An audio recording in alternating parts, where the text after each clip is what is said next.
বন্ধুরা কেমন আছেন? আশা করছি ভালো আছেন। আজকে আমি একটা কমন সমস্যা নিয়ে আপনাদের সাথে শেয়ার করব। কারণ আমরা মোটামুটি যারা ফেসবুকে প্রোফাইল নিয়ে কাজ করি তো আলহামদুলিল্লাহ। আর যারা প্রোফাইলের আন্ডারে পেজ খুলে কাজ করি সেটাও আলহামদুলিল্লাহ। এখন বিষয় দাঁড়াচ্ছে আমরা যখন একটা মোবাইল বা নিজস্ব মোবাইল ব্যবহার করে এই প্রোফাইল বা পেজে লগইন করি সেক্ষেত্রে কিন্তু আমাদের কোনো সমস্যা হয় না। কিন্তু বাস্তবতাটা হচ্ছে এইরকম, যদি আমরা আমাদের মোবাইল বাদ দিয়ে যদি কোনো বিশেষ কারণে দেখা গেছে যে কোনো ব্রাউজার ওপেন করতে গিয়ে আমাদের ডেস্কটপ বা ল্যাপটপে হেল্প নিতে হয়, সেই ক্ষেত্রে যখন আমরা আমাদের এই আইডিটাকে লগইন করতে যাই, দেন দেখা যায় যে আমরা হয়তোবা অনেক সময় পাসওয়ার্ড ভুলে গেছি।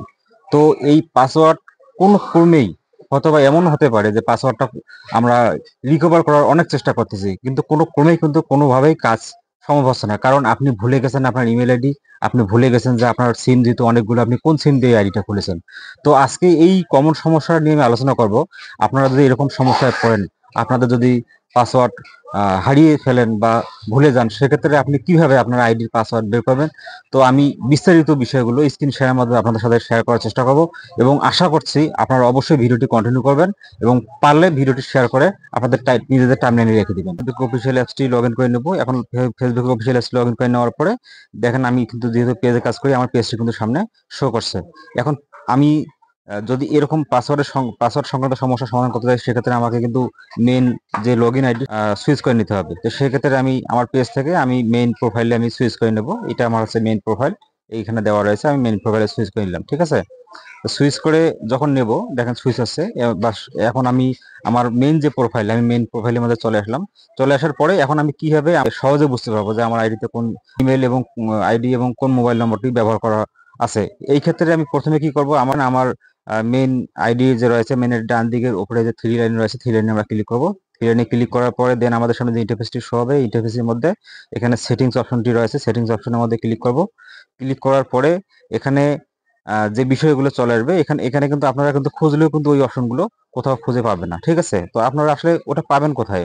এটা পাওয়ার জন্য মূলত আমাদের এখানে খেয়াল করতে হবে যে এখানে মার্ক করা রয়েছে see more in account centres. তো এই বিষয়টা কিন্তু আমাদের ক্লিক করতে হবে। ক্লিক করার পরে যে অপশনগুলো শো হবে, এখানে আপনার পার্সোনাল ডিটেলস যে রয়েছে, পার্সোনাল ডিটেলসের মধ্যে আপনার ক্লিক করবেন। তো পার্সোনাল ডিটেলসে যদি আমরা ক্লিক করি, দেন আমাদের সামনে যে ইন্টারফেসটি শো হবে, এখানে কিন্তু দেখেন আপনার এই মেইন আইডিতে কোন ইমেল আপনি ব্যবহার করেছেন সেই ইমেলটাও শো করতেছে। এর পাশাপাশি এখানে কিন্তু কোনো মোবাইল নম্বর শো করাচ্ছে না। তো আমি যদি এই ইমেলের বিষয়টাতে একটু ক্লিক করি, ক্লিক করার পরে দেখা যাবে যে এখানে আমার ওই ইমেলগুলো কিন্তু ইন্ডিভিজুয়ালি কিন্তু এখানে শো করতেছে। এবং আমার কোন মোবাইল নম্বর দিয়ে এই আইডিটি খোলা রয়েছে সেই মোবাইল নম্বরটি শো করতেছে। এখন আপনি কনফার্ম হচ্ছেন কোন ইমেল আইডিটা এই আইডির জন্য ব্যবহার হয়েছে। তো আপনি সেই ইমেল আইডিটা তো জানলেন, জানার পরে এরপরে আপনি কিভাবে আপনার পাসওয়ার্ডটা পুনরুদ্ধার করবেন, বা পুরাতন পাসওয়ার্ড তো আপনি ভুলে গেছেন, যেহেতু ওটা ওটা পাওয়ার কোনো চান্স নাই, সেক্ষেত্রে আপনি পাসওয়ার্ডকে কিভাবে পরিবর্তন করবেন সেটা করার জন্য আমরা একটু ব্যাক করে নিলাম। আর একটু ব্যাক করে নিলাম। এখানে আমাদের এখানে দেওয়া আছে পাসওয়ার্ড এন্ড সিকিউরিটি। এই পাসওয়ার্ড এবং সিকিউরিটির মধ্যে ক্লিক করব। ক্লিক করার পরে এখানে দেখেন অপশন রয়েছে চেঞ্জ পাসওয়ার্ড। তো আমি চেঞ্জ পাসওয়ার্ডে যদি ক্লিক করি, ক্লিক করার পরে যে ইন্টারফেসটি শো হবে, এখন আমি কোথায় পাসওয়ার্ড চেঞ্জ করবো? ফেসবুক আইডিতে আমি পাসওয়ার্ড চেঞ্জ করবো। সেক্ষেত্রে ফেসবুক আইডিটা এখানে ক্লিক করতে হবে। ক্লিক করার পরে নেক্সট ইন্টারফেসটি আসবে। এখানে দেওয়া আছে দেখেন কারেন্ট পাসওয়ার্ড। তো আমার কারেন্ট পাসওয়ার্ড যদি আপনি ভুলে গেছেন, তার মানে আপনাকে এখানে পাসওয়ার্ড আপনি সেট করতে চাচ্ছেন, সেক্ষেত্রে কি করবেন, আপনি এখানে ফরগট ইউর পাসওয়ার্ড আপনি এখানে ক্লিক করবেন। ঠিক আছে, এখানে ক্লিক করার পরে এইখানে কন্টিনিউ অপশনটা আমরা ক্লিক করব। তার আগে কিন্তু আমাদের একটু ভাবতে হবে। আমরা এখানে দুইটা জিনিস কিন্তু কনফার্ম হলাম, আমাদের ইমেল নম্বর এবং মোবাইল নম্বর। এখন আপনি কন্টিনিউ করার আগে আপনাকে চিন্তা করতে হবে আপনি আসলে এই যে ওটিপি ওয়ান টাইম পাসওয়ার্ড যেটা দেওয়া হয়ে থাকে, এই ওয়ান টাইম পাসওয়ার্ডটা আপনি কোথায় নেবেন। আপনি যদি ইমেলে নিতে চান, সেক্ষেত্রে আপনি এখানে কিন্তু আপনার অপশন রয়েছে যে আপনার যে ইমেল দেওয়া রয়েছে, ঠিক আছে, সেন্ড কোড ভায়া ইমেল।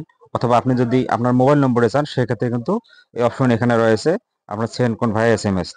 তার মানে আপনি যেটাতে ক্লিক করেন, এখন আপনি যদি মোবাইলে ক্লিক করেন, সেক্ষেত্রে মোবাইলে ওটিপিটা চলে যাবে, অথবা যদি আপনি ইমেইলে ক্লিক করেন তাহলে ইমেইলে কিন্তু ওটিপিটা চলে যাবে। দেন কন্টিনিউ করার পরে আপনার কি হবে, ওই ওটিপিটা কিন্তু ওখানে বসাইতে হবে। বসার পরে ফেসবুক তখন আপনি কি করবেন, নতুন একটা পেজ দিয়ে দেবে, ওখানে লেখা থাকবে যে আপনি এখন নতুন করে পাসওয়ার্ড বসান। ঠিক আছে, তাহলে আপনি যদি পাসওয়ার্ড বসাচ্ছেন, বসার পরে তাহলে আপনি সহজে কিন্তু পাসওয়ার্ডটি মনে রাখতে পারবেন এবং আপনার সমস্যা কিন্তু সমাধান হয়ে গেল। ঠিক আছে, তো আশা করছি যে বিষয়টা আপনাদের সামনে আমি শেয়ার করলাম বুঝতে পারছেন। ধন্যবাদ সবাইকে।